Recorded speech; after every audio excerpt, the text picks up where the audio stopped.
السلام علیکم ورحمۃ اللہ وبرکاتہ۔ ناظرین و سامعین، استقبال ہے آپ کا بزم تھانوی یوٹیوب چینل پر۔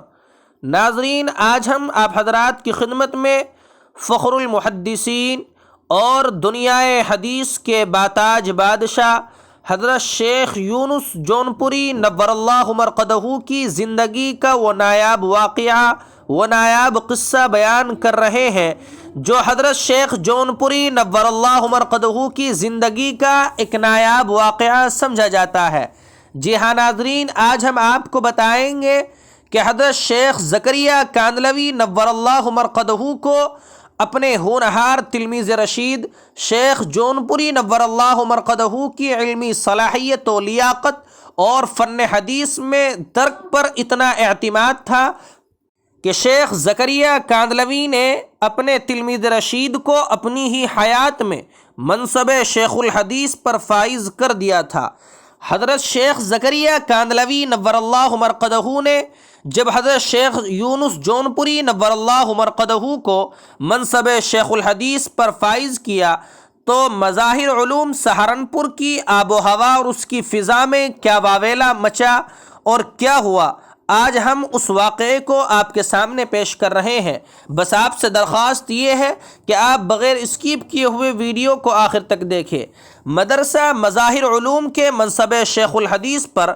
1388 ہجری میں حضرت شیخ مولانا محمد زکریا صاحب مہاجر مدنی نور اللہ مرقدہ کی آنکھوں کی معذوری اور نزول آب کی وجہ سے درس و تدریس کا باقی رہنا مشکل ہو گیا، تو آپ نے اپنے زیر درس کتاب بخاری شریف کے ساتھ ہی مسلم شریف اور ہدایہ ثالث حضرت شیخ جونپوری نور اللہ مرقدہ کے سپرد کر دی، اور 1390 ہجری میں آپ کو باضابطہ اس منصب جلیلہ پر فائز فرما کر شیخ الحدیث منتخب کیا گیا۔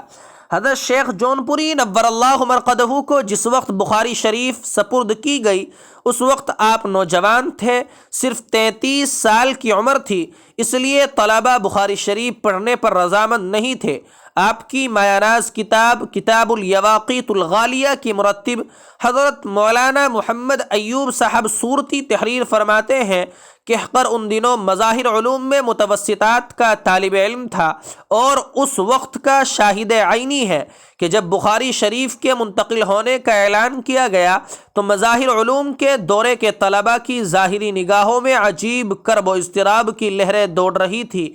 گو حضرت الاستاذ کتنے ہی قابل و لائق ہوں، مگر حضرت شیخ الحدیث مولانا زکریا کاندھلوی کی عمر اور بزرگی اور نسبت مشائخ اور کثرت تصنیف و تالیف کی وجہ سے جو مقام تھا ان کی عظیم مسند کو پر کرنا مشکل ہی معلوم ہو رہا تھا۔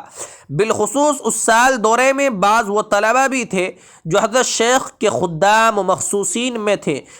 تو ان خدام و مخصوصین کو اس بات کا بڑا قلق تھا کہ ہمیں حضرت شیخ سے پڑھنا نصیب نہیں ہو رہا ہے، اور وہ اپنے قلق کا اظہار مختلف طریقوں سے کر رہے تھے۔ غالباً انتظامیہ تک بھی یہ اضطراب پہنچ گیا۔ اس صورتحال سے نمٹنے کے لیے حضرت شیخ نے ایک اعلان لگوایا جو دارالطلبہ قدیم کے لوح اعلانات پر بہت سے طلباء نے اور بہت سے اکابر نے پڑھا، جو اعلان آج بھی تاریخ کے ورق میں لکھا جاتا ہے، جس کا مختصر مضمون یہ تھا کہ میں نے اپنے ضعف اور اعذار کی بنا پر بخاری شریف پڑھانا موقوف کیا ہے اور مولانا محمد یونس صاحب جونپوری کو منتقل کیا ہے، جسے پڑھنا منظور ہو وہ پڑھے ورنہ کسی اور مدرسے میں داخلہ لے لے۔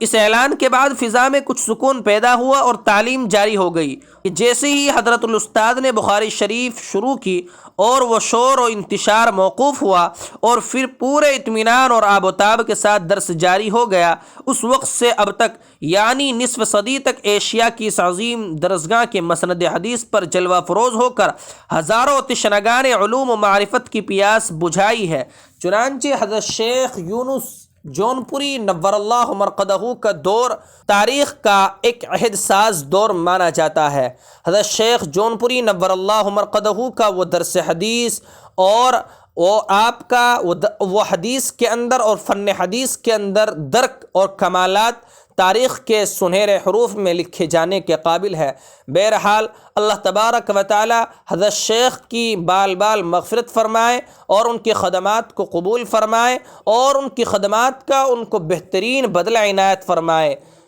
اگر آپ کو یہ ویڈیو پسند آئے تو اپنی پسند اور ناپسند کا اظہار کمنٹ باکس میں ضرور کریں، اور اگر حضرت شیخ کے تعلق سے کوئی مقولہ، کوئی ملفوظ آپ کے ذہن میں ہو تو کمنٹ باکس میں اس کو بھی درج کریں۔ شکریہ، جزاکم اللہ خیرا و احسن الجزاء۔